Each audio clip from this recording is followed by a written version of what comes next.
వి gold trusted gold buyers. మీరు తాకట్టు పెట్టిన బంగారాన్ని విడిపించి ఈ రోజు ఉన్న మార్కెట్ ధరకు కొనబడును. ఈ 6 months లో అనేక అప్డేట్స్ ఉన్నాయి, మీరు కూడా ఫాలో అవుతూనే ఉన్నారు. నాగరాణి ఏం చేస్తుంది, ఆమె లైఫ్ ఎలా ఉంది ఏంటి అని. అసలు ఎలా చనిపోయాము, అసలు మనం దేనికోసం పుట్టామని అడిగాను. నేను నాగరాజుని, గత జన్మలో నాగ కార్తికేయుణ్ణి, ఆమె లవ్వర్ని, ఆమె ప్రియుణ్ణి, మా ఇద్దరిని కలిసి కొంతమంది చంపేశారు అంటూ ఇంకొక శ్రీనివాస్ అనే వ్యక్తి సీన్ లోకి వచ్చాడు. రాసుకున్న కథ కూడా ఉంది నా దగ్గర అని చెప్పాను, మీరు చూస్తామన్నాడు. అతనికేమో 52 years, ఇద్దరి మధ్య 30 ఏళ్ల గ్యాప్ ఉంది. పబ్లిక్ లోకి తీసుకొచ్చేసిన తర్వాత ఇప్పుడు నాగరాజులు ఒక్కలు కాదు, 100 మంది నాగరాజులు వస్తారు. ఫస్ట్ ఆఫ్ ఆల్ ఒక యంగ్ అమ్మాయిని తీసుకొచ్చి మీడియాలో అంతా ఎక్స్పోజ్ చేసేసిన తర్వాత ప్రతి ఒక్కరు అడ్వాంటేజ్ తీసుకోవడానికే ట్రై చేస్తారు. సో మన భారతదేశంలో, మన సాంప్రదాయంలో అమ్మాయిని ఏంటి ప్రెస్ మీట్ గురించి అంత నెగిటివ్ అవుతుంది కదా అంటే, నవ్విన నాపచేనే పండుతుంది మేడం. ఖచ్చితంగా మా అమ్మాయి చెప్పిందే కరెక్టు. ఒకవేళ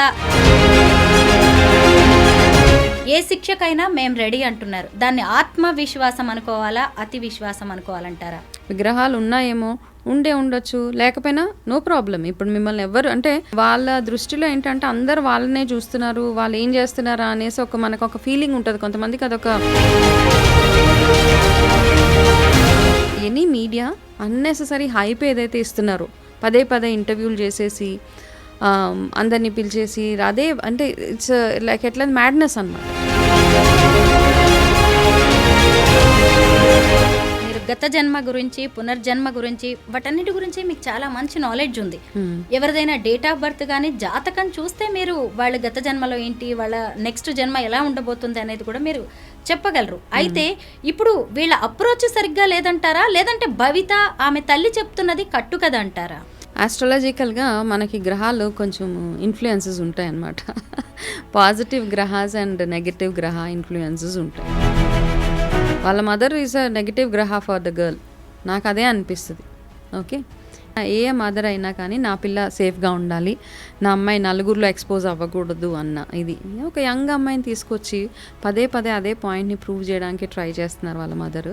విత్ ఆల్ డ్యూ రెస్పెక్ట్, చాలా స్ట్రగుల్.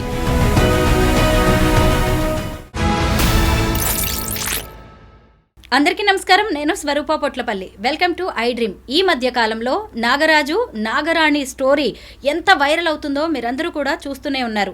నిజంగా గత జన్మ అనేది ఉంటుందా, మరో జన్మ అనేది మనిషికి ఉంటుందా? ప్రస్తుతం నాతో పాటు టారో కార్డ్ రీడర్, అలాగే రిగ్రెషన్ థెరపిస్ట్ అయిన వనజ రామశెట్టి గారు ఉన్నారు. ఆవిడతో మాట్లాడదాం. మేడం నమస్తే. నమస్తే అండి స్వరూప. కరెక్ట్గా 6 months బ్యాక్ మనం నాగరాణి భవితని ఇంటర్వ్యూ చేశాము. కరెక్ట్.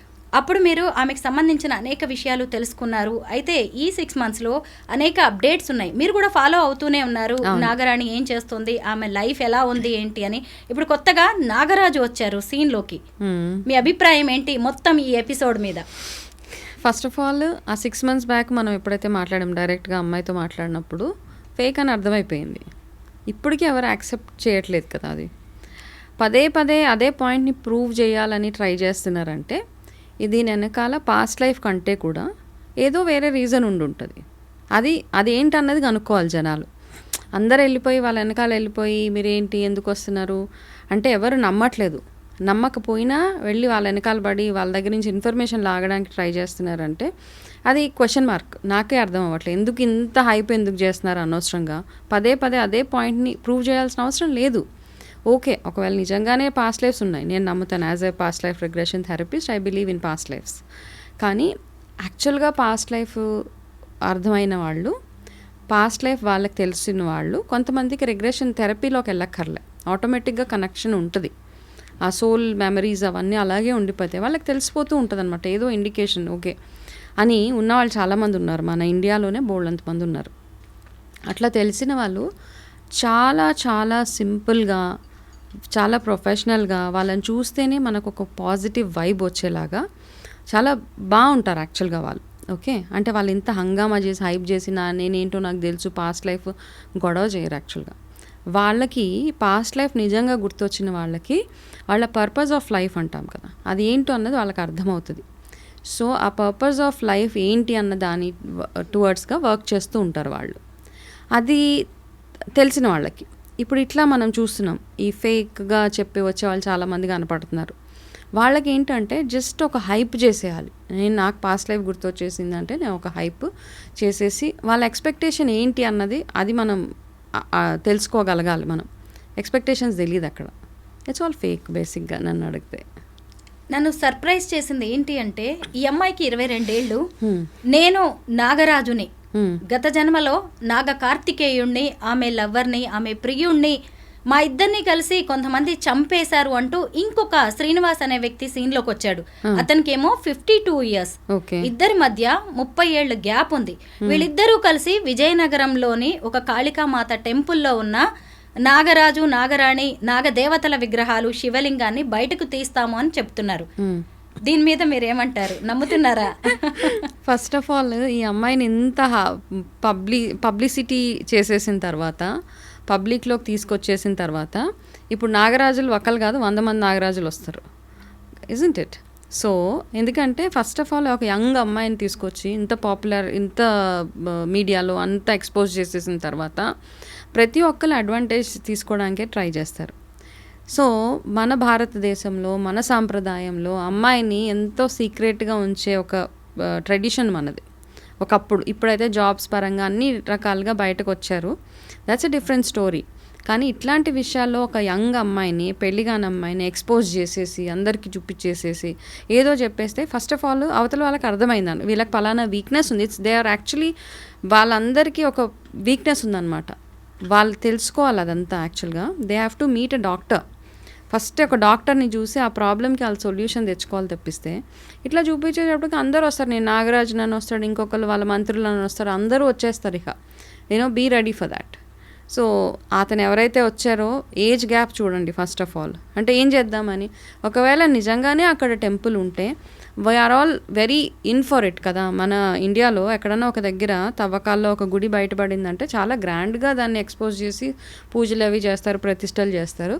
అక్కడ ఉంది అంటే వెళ్ళి, ఇంతకుముందు కూడా అదే చెప్పాం, మీరు వెళ్ళి వాళ్ళతో మాట్లాడండి, రిక్వెస్ట్ చేసుకోండి, గవర్నమెంట్ని రిక్వెస్ట్ చేస్తారా, చేసి అక్కడ నిజంగానే టెంపుల్ ఉంటే అక్కడ నుంచి అది తీసుకురండి. ఈ మధ్య రీసెంట్గానే ఎవరో ఇట్లా చెప్పారనమాట, ఎక్కడో ఏవో ఉన్నాయి ఇక్కడ తవ్వండి, ఇదేదో బయటకు వస్తుంటే ఒక అడుగు తవ్వగానే బయటకు వచ్చేసింది. అది తవ్వకాల్లో బయటపడడం అంటే ఎన్నో అడుగులు కిందకి వెళ్తే, లైక్ బోర్వెల్ వెళ్ళినట్టు వెళ్తే కానీ మనకు ఆ తవ్వకాల్లో నుంచి బయటకు రావు. మీరు ఒక్క అడుగు తవ్వించేసి, రీసెంట్గా సమ్ స్టోరీ ఈవెన్ యూట్యూబ్లోనే చూసా, 1-2 అడుగులు తవ్వగానే అందులోంచి ఒక విగ్రహం బయటకు వచ్చిందంటే ఇట్స్ అండర్స్టూడ్, వాళ్ళు వెళ్ళి పెట్టి దాన్ని బయటకు తీసేశారు. అది సో అట్లాంటి స్టోరీస్ కూడా ఉంటాయి. ప్రీ ప్లాన్డ్గా ఉన్నారు. అయితే ఈ విషయంలో ఒకవేళ నిజంగా ఉంది అంటే టేక్ గవర్నమెంట్ హెల్ప్ కదా. ఎందుకు ఇంత అనవసరంగా హైప్ చేసి అమ్మాయి భవిష్యత్తుని పాడు చేసే ప్రాసెస్లో ఎవరికి రైట్ లేదు. ఈవెన్ వాళ్ళ ఓన్ మదర్కి కూడా షీ హ్యాస్ నో రైట్. కరెక్టే. రీసెంట్గా వాళ్ళ ఇంటి దగ్గర కూడా ఒక ప్రెస్ మీట్ పెట్టారు, మీడియా ప్రతినిధులందరినీ పిలిచారు. వాళ్ళు అడిగిన క్వశ్చన్స్కి కూడా సరిగ్గా ఆన్సర్ చెప్పలేకపోతున్నారు. ఎందుకు ఇప్పుడు అక్కడ విగ్రహాలు తీయలేకపోతే మీకు వచ్చే నష్టం ఏంటి అంటే, మా అమ్మాయికి పౌర్ణమికి ఒకసారి మీకు కూడా చెప్పింది మీ ఇంటర్వ్యూలో కూడా, ఇలా కుబుసం లాంటిది విడిపోతుంది, ఊడిపోతోంది శరీరం నుంచి. అలాగే ఆమె రోజు నిద్రపోగానే నాగలోకంలోకి వెళ్తోంది, తన తల్లిదండ్రులతో మాట్లాడుతుంది, తన హెల్త్ బాగుండట్లేదు, ఆ విగ్రహాలని తీసి ప్రతిష్ఠించిన తర్వాత తన హెల్త్ బాగుంటుంది, దానికోసమే ఓ తల్లిగా నా ఆవేదన అని ఆమె చెప్తోంది. సో వెళ్ళి గవర్నమెంట్కి అప్పీల్ పెట్టుకోవాలి. అది ఇలా వచ్చి మీడియా ప్రెస్ పెట్టేసి, మీడియా వాళ్ళని పిలిచేసి ఇంటర్వ్యూలు ఇచ్చేసి ప్రెస్ మీట్స్ పెట్టేస్తే ఏమవుతుంది? గో మీట్ ద ఏదైతే స్టేట్ ఉందో ఆ స్టేట్ గవర్నమెంట్ని మీట్ అయ్యి వాళ్ళకి చెప్పి రిక్వెస్ట్ లెటర్ ఇచ్చుకొని వాళ్ళు ఓకే చేసి ఎండోమెంట్స్ దగ్గరికి వెళ్ళండి, department. They so much of process. మనమందరం ఏం చేయగలుగుతాం కదా, మనం మాట్లాడతాం అంతే. ప్రొసీజర్ ఏంటి? వెళ్ళి ఎండోమెంట్ డిపార్ట్మెంట్ని కలిసి అక్కడ వాళ్ళకి చెప్పండి, మా కళలో ఇవన్నీ వస్తున్నాయి, నిజంగా తవ్వకాలలో మీకు అవి బయటపడితే ఓకే, వెల్ అండ్ గుడ్, చక్కగా ఒక దేవత ప్రతిష్ఠిస్తాము, అయిపోతుంది, పూజలు అవన్నీ చేస్తాము.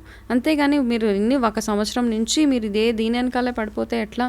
మీ అమ్మాయిని సేఫ్ గార్డ్ చేసుకోవాలి. తను ఎవరైతే ఉందో భవిత, యా తనని మీడియా safeguard చేసుకోవాలి. నెటిజన్స్ మీలాంటి వాళ్ళు ఇంతమంది ఇలా తప్పుపడుతున్నా కానీ ఇప్పటికీ కూడా ఆ ప్రెస్ మీట్ తర్వాత కూడా తాను చెప్తున్నదే కరెక్ట్, తన కూతురు చెప్తున్నదే కరెక్ట్ అన్నట్టుగా భవిత తల్లి సుభాషిణి ఉన్నారు. ఆ తర్వాత కూడా ఆమె నాతో ఫోన్లో మాట్లాడడం జరిగింది. ఏంటి ప్రెస్ మీట్ గురించి అంత నెగిటివ్ అవుతుంది కదా అంటే, నవ్విన నాపచేనే పండుతుంది మేడం, ఖచ్చితంగా మా అమ్మాయి చెప్పిందే కరెక్టు. ఒకవేళ మేము చెప్పినట్టుగా విగ్రహాలు అక్కడ లేకపోతే ఏ శిక్షకైనా మేము రెడీ అంటున్నారు. దాన్ని ఆత్మవిశ్వాసం అనుకోవాలా, అతి విశ్వాసం అనుకోవాలంటారా?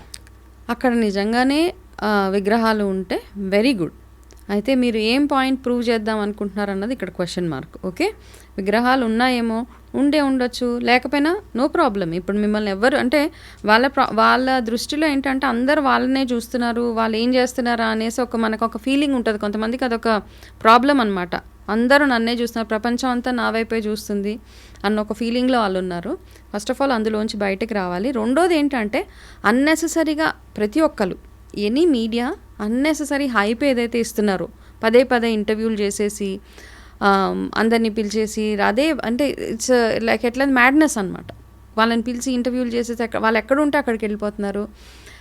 అందులోంచి మనకి పనికొచ్చే ఇన్ఫర్మేషన్ ఏది రావట్లేదు. యాక్చువల్గా ఎన్నో గుళ్ళు ఉన్నాయి, తవ్వకాలలో విగ్రహాలు బయటపడినవి చాలా ఉన్నాయి మనకి కదా. ఏదో భూకంపాలు వచ్చినప్పుడు వెళ్ళిపోతాయి, తర్వాత ఎప్పుడు తవ్వకాలలో బయటపడతాయి. సో అట్లాంటివి చాలా కొన్ని వేల టెంపుల్స్ని మనం చూసాం మన ఇండియాలో. సో ఇది కూడా ఒకటి ఉండొచ్చు. దాన్ని బయటకు తీసుకురావడం ఇట్స్ హార్డ్లీ అసలు అదొక పెద్ద పనే కాదు.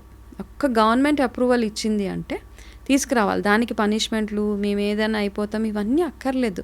మీరు ఎక్కడున్నారో అక్కడుండి ఒక మంచి పర్పస్, సరే ఆ అమ్మాయి పర్పస్ ఆఫ్ లైఫ్ ఇస్ ఈ టెంపుల్ని కట్టించడము, ఆ విగ్రహాలని బయటకు తీసుకురావడం అని తనకు తెలిసిందేమో తన purpose of life. So let her work towards it. Right approach ఉంటే బాగుంటుంది. ఇప్పుడు మీడియా వాళ్ళందరితో మాట్లాడేసి కొన్ని వేల మందిని గుంపు వేసుకొని వెళ్తే unless endowments government gives an approval, మనం ఏమీ చేయలేము ఆ ప్లేస్లో. సో వాళ్ళకి అది అర్థం కావాలి అక్కడ. వనజ గారు, మీరు ఒక రిగ్రెషన్ థెరపిస్ట్. మీరు గత జన్మ గురించి, పునర్జన్మ గురించి, వాటన్నిటి గురించి మీకు చాలా మంచి నాలెడ్జ్ ఉంది. ఎవరిదైనా డేట్ ఆఫ్ బర్త్ కానీ జాతకం చూస్తే మీరు వాళ్ళ గత జన్మలో ఏంటి, వాళ్ళ నెక్స్ట్ జన్మ ఎలా ఉండబోతుంది అనేది కూడా మీరు చెప్పగలరు. అయితే ఇప్పుడు వీళ్ళ అప్రోచ్ సరిగ్గా లేదంటారా, లేదంటే భవిత ఆమె తల్లి చెప్తున్నది కట్టు కదా అంటారా? ఆస్ట్రాలజికల్గా మనకి గ్రహాలు కొంచెం ఇన్ఫ్లుయెన్సెస్ ఉంటాయి అన్నమాట. పాజిటివ్ గ్రహాస్ అండ్ నెగటివ్ గ్రహ ఇన్ఫ్లుయెన్సెస్ ఉంటాయి. సో వాళ్ళ మదర్ ఈజ్ అ నెగటివ్ గ్రహ ఫర్ ద గర్ల్, నాకు అదే అనిపిస్తుంది. ఓకే, ఎందుకంటే ఒక తల్లి అంటే పిల్లని ఎంత సేఫ్ గార్డ్ చేయాలో అంత చేయాలి మదర్, యాజ్ ఎ మదర్. అవునా? ఏ మదర్ అయినా కానీ నా పిల్ల సేఫ్గా ఉండాలి, నా అమ్మాయి నలుగురిలో ఎక్స్పోజ్ అవ్వకూడదు అన్న ఇది. ఒక యంగ్ అమ్మాయిని తీసుకొచ్చి పదే అదే పాయింట్ని ప్రూవ్ చేయడానికి ట్రై చేస్తున్నారు వాళ్ళ mother. With all due respect, చాలా స్ట్రగుల్. అంటే నిజంగా ఒకవేళ అక్కడ విగ్రహాలు ఉన్నాయి, వాళ్ళ అమ్మాయి నాగకన్య, వాళ్ళ అమ్మాయి గురించి నిజంగా బాధపడే అమ్మాయి అయితే తను వేరే రూట్ చూస్ చేసుకుంటారు. కాబట్టి నన్ను అడిగితే ఆస్ట్రాలజికల్గా చూస్తే మన జాతకం ప్రకారం ఇట్లాంటివి లైఫ్లో ఇలాంటివి మనం ఫేస్ చేయాల్సి వస్తుంది. మీరు అన్నారు కదా, నేను ఆస్ట్రాలజికల్గా కొన్ని ప్రిడిక్షన్స్ అవి చేస్తాను. అందులో నాకేమనిపిస్తుంది అంటే, మనకు చెప్తారు కదా ఈ గ్రహాలు బాగోలేదు, మన లైఫ్లో మనం మీట్ అయ్యే మనుషులే మన గ్రహాలు. నాకు ఏదన్నా ఒక పెద్ద ప్రాబ్లం వచ్చినప్పుడు నాకు సహాయం చేయడానికి వచ్చే మనిషే is a good planet for me, is a good గ్రహ. అంతే, ఆ గ్రహం బాగుంటేనే ఆ మనిషి మన దగ్గరికి వచ్చి నన్ను ఆ కష్టంలో నుంచి బయటకు తీసుకొస్తారు. సేమ్ థింగ్ మనం యంగ్స్టర్స్ని ఇంతకుముందు మా చిన్నప్పుడు జ్యోతిష్యం చెప్పడానికి తీసుకెళ్తే, ఈ అబ్బాయికి ఈ గ్రహం బాగాలేదండి, బాగా గ్రహాలు బాగాలేదంటే మదర్కి ఏమనిపిస్తుంది? తిట్టేవాళ్ళు పేరెంట్స్, నీ ఫ్రెండ్సే నీకు చెడు గ్రహాలు అట్లా ఇట్లా అనేసి. సో మనం ఏమంటామంటే ఫ్రెండ్స్ సావాసం పట్టి పలానా వాళ్ళు చెడిపోతున్నారు. సో ఈ ఇన్ఫ్లుయెన్సెస్ అన్నీ ఉంటాయి మనకి మన లైఫ్లో. మనం మనుషులు ఎవరైతే మనల్ని మీట్ అవుతారో వాళ్ళని మనం తీసుకెళ్లే డైరెక్షనే ఇవన్నీ గ్రహ ఇన్ఫ్లుయెన్సెస్ అనమాట. సో ఈ అమ్మాయి విషయంలో what I feel is mother, ఇప్పుడు వచ్చే కొత్త 52-year-old గ్రహం, ఇవన్నీ అల్లుడు గ్రహం, ఇవన్నీ ప్లేయింగ్ అ కీ రోల్ పాపం అమ్మాయి లైఫ్లో. అంటే అమ్మాయి సేఫ్గా ఉండాలి ఎక్కడున్నా కానీ. పాపం ఇన్నోసెంట్, అన్నీ చూసుకుంటే తన ఇన్నోసెంట్గానే ఉంది పాపం. చూస్తే తనకి కొన్నిటికి ఆన్సర్స్ లేవు అక్కడ. నిజమే, ఏం తెలియదు కదా. ఒక ఇంటర్వ్యూలో నాగబంధం ఏంటి అంటే పాపం దిక్కులు చూస్తూ ఉంది తను. యాక్చువల్గా ఏంటంటే నిజంగా పాస్ట్ లైఫ్స్ ఉన్నవాళ్ళు ఫ్లాలెస్గా మాట్లాడతారు. ఒకటి, వాళ్ళు ఎక్కడ తడుముకోరు, వాళ్ళకి ఎందుకంటే పాస్ట్ లైఫ్ గుర్తున్న వాళ్ళు ఎక్కడ వాళ్ళకి అన్నీ తెలుస్తాయి అనమాట, ఇంకా నాలెడ్జ్ డబల్ ఉంటుంది వాళ్ళకి. నాకు ఎక్కడ బాధగా అనిపిస్తుందంటే వనజ గారు, అసలు ఆ శ్రీనివాస్ అనే వ్యక్తి సీన్లోకి రావడం, ఇంకెవరో కూడా నేనే నాగరాజుని అంటూ వీడియోస్ పెట్టడం, అసలు కామెంట్స్లో కూడా నేనే నాగరాజుని అంటూ విపరీతంగా కామెంట్స్ చేయడం, ఇవన్నీ చూస్తున్నప్పుడు ఒక విమెన్గా మనం కూడా కొంత రెస్పాండ్ అవుతున్నాం తెలియకుండానే. ఇది కాదు కదా ఒక తల్లి కానీ ఒక కూతురు కానీ ఒకవేళ ఏదైనా ఉన్నా చేసే విధానం అని అనిపిస్తుంది మనకు కూడా. అవును, కరెక్టే కదా. ఇప్పుడు ఏంటంటే ఎక్కడో మనమే ఒక స్టెప్ ముందుకు తీసుకుని ఇది స్టాప్ చేయాలి ఇక్కడ, ఎందుకంటే too much of non sense.